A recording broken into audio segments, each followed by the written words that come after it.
और अब खबरों में आगे बात करते हैं, जहां पर प्रधानमंत्री नरेंद्र मोदी की अलीगढ़ में रैली आज है, जहां पर पीएम की रैली को लेकर आईजी ने की है बैठक और नुमाइश ग्राउंड में बने पंडाल में हुई है ब्रीफिंग बैठक। जहां पर बता दें कि दोपहर 1:30 बजे यानी कि 1:50 पर इस दौरान प्रधानमंत्री नरेंद्र मोदी हेलीकॉप्टर से उतरेंगे और दोपहर 2 बजे नुमाइश ग्राउंड पर पहुंचेंगे। मुख्यमंत्री योगी आदित्यनाथ 2:40 पर जनसभा को संबोधित करेंगे। 2:55 पर प्रधानमंत्री नरेंद्र मोदी का हेलीकॉप्टर करेगा प्रस्थान।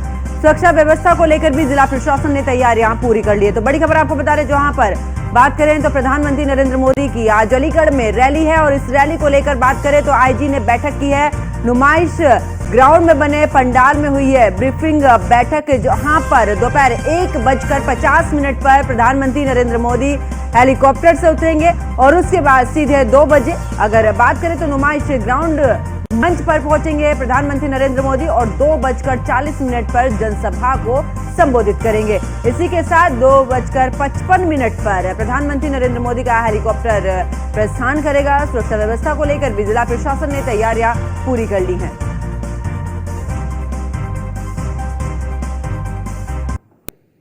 और ज्यादा जानकारी के साथ हमारे सहयोगी योगेंद्र सिंह मेरे साथ में लाइव जुड़ चुके हैं। योगेंद्र, अगर बात करें तो प्रधानमंत्री नरेंद्र मोदी की अलीगढ़ में रैली, इसको लेकर प्रशासन की तरफ से क्या पुख्ता इंतजाम किए गए हैं?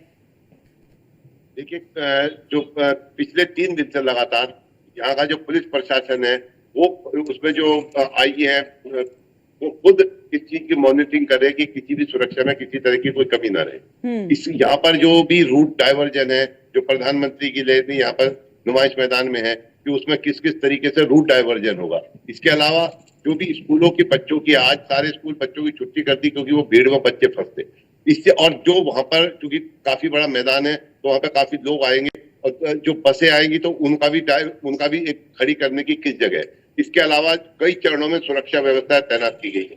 बाहर के कई जिलों से फोर्स यहाँ बुलाया गया है और जहां तक जो खुद कल इन सबकी जो समीक्षा बैठक है वो खुद आईजी ने यहाँ पर ली और जो भी यहाँ पर जो नो फ्लाई जोन रहेगा जितनी देर यहाँ पर प्रधानमंत्री रहेंगे। इस तरीके के अलावा जो एसपीजी है, एसपीजी ने पिछले 3 दिन से नुमाइश मैदान अपने उसमें लिया हुआ कब्जे में और वो वहां पर इंटरनल जो भी सुरक्षा व्यवस्था है उसको वो देख रही है और जो बाहर की सुरक्षा व्यवस्था वो प्रशासन देख रहा है। बिल्कुल योगेंद्र, लेकिन अगर इस दौरान बात करें क्योंकि प्रधानमंत्री नरेंद्र मोदी की रैली है, ऐसे में बड़ी संख्या में लोग उन्हें सुनने के लिए पहुंचते में, अगर मैं अलीगढ़ की बात करूं राजनीतिक समीकरण की, बीजेपी की तरफ से धुआंधार प्रचार हो रहा है, विपक्ष की तरफ से कितना एक्टिव यहाँ पर विपक्ष नजर आ रहा है? देखिए, यहाँ पर जो सांसद है, जो सिटिंग सांसद है सतीश ठीक है, उसको लेकर बीजेपी भी काफी जो कहते हैं उहापोह की स्थिति में थी कि इसको टिकट दिया जाए या ना दिया जाए, लेकिन लास्ट मोमेंट में उसको सतीश गौतम को से टिकट दे दिया गया। तो उसके बावजूद भी जैसे सतीश गौतम को से टिकट मिला तो बीएसपी ने अपना जो कैंडिडेट है, जो पहले मोहम्मद नूर था जो काफी कमजोर कैंडिडेट माना जा रहा था, उसकी जगह उन्होंने जो यहाँ पर बंटी उपाध्याय जो कि एक पंडित प्रत्याशी है उसको टिकट दे दिया। वो काफी मजबूत प्रत्याशी माना जा रहा है। दूसरी चीज एक है इससे क्या हुआ कि पंडित वोटों का तो बंटवारा यहाँ होगा ही होगा। उसके अलावा जो एससी वोट मोहम्मद नूर की वजह से जो बीजेपी की तरफ जाने वाले थे, जब बंटी उपाध्याय को यहाँ से टिकट मिला तो सारे वो वोट बीएसपी की तरफ चल जाएंगे, ये भी जो बीजेपी में डेंट लगेगा। तो इन दोनों की वजह से जो अब तीसरे प्रत्याशी इसके सपा और कांग्रेस के विजेंद्र सिंह, उनको चूंकि मुस्लिम वोट लगभग जो जिस तरह के हमारे यहाँ मुस्लिम से बात हुई है, उनका सबका कहना है कि वो सिर्फ मुस्लिम वोट उसको देंगे समाजवादी पार्टी को। अगर मुस्लिम वोट उनको देते हैं, बेशक से आरएलडी जो कहते हैं बीजेपी के साथ हो, लेकिन जैसे जाटों में यहाँ देखने को मिल रहा है वो भी जो कहते हैं उनका रुख भी कुछ अभी तक साफ नहीं। और जिस तरीके से जो ठाकुर जाति है, ठाकुर लोग भी काफी जो नाराज हैं बीजेपी से। अब इन सब बातों को देखते हुए अब क्योंकि यहाँ पे एक बहुत ही मतलब त्रिकोणीय संघर्ष देखने को मिल रहा है, किसी का कुछ नहीं पता कि किसके यहाँ स्थिति क्लियर हो। बिल्कुल। और अगर योगेंद्र बात करें क्योंकि कितना विकास अलीगढ़ में हुआ है, बीजेपी हमेशा से ही विकास को लेकर तमाम जगहों पर इस चीज के चाहे प्रधानमंत्री नरेंद्र मोदी की रैली को देख लीजिए या मुख्यमंत्री योगी आदित्यनाथ की, हर एक कोई विकास के लिए यहाँ पर बात करता है। तो क्या लगता है अलीगढ़ में इस समय कितना विकास हुआ है और जनता का, क्योंकि ग्राउंड जीरो पर आपने पूरे तरीके से देखा है, ग्राउंड जीरो पर जाकर जनता का क्या रुख है, ऐसे कौन से मुद्दे हैं अलीगढ़ के जो कि जनता चाहती है कि इस बार वो मुद्दे सही हो जाएं? देखिए, जहां तक आप विकास की बात करते हैं, अलीगढ़ में बीजेपी ने काफी काम करवाया। अब मैं आपको उनके काम गिनवाता हूँ। सबसे पहले यहाँ पर राजा महेंद्र प्रताप यूनिवर्सिटी, यहाँ के बच्चों की काफी दिनों से डिमांड थी कि उनको एक यूनिवर्सिटी दी जाए, राजा महेंद्र प्रताप यूनिवर्सिटी। इसके अलावा जो यहाँ पे व्यापारिक वर्ग था उसको काफी बड़ी संख्या में डिफेंस कॉरिडोर था, डिफेंस कॉरिडोर में जमीन अलॉट की गई, उससे भी यहाँ पे जितने हथियार बनते थे वो भी यहाँ पर बनने शुरू हो गए हैं।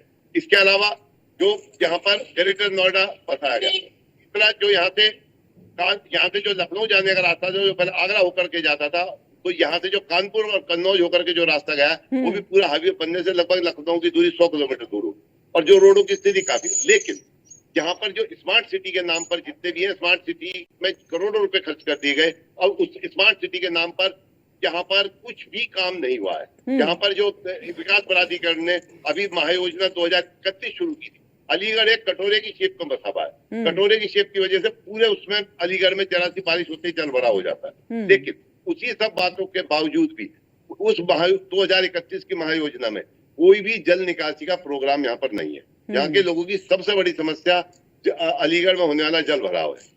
इसके बारे में ना तो कोई अधिकारी सोचता है, ना कोई नेता सोचता है। अब आपने एक सवाल पूछा कि ये सतीश गौतम ने भी इस जल भराव को लेकर के यहाँ पर कोई भी ऐसा कोई खास काम नहीं किया। और दूसरी चीज ये है, सतीश गौतम का कई वीडियो आए हैं जो कि कई गांव में उनका जबरदस्त तरीके से मुर्दाबाद मुर्दाबाद, वापिस जाओ के नारे लगे।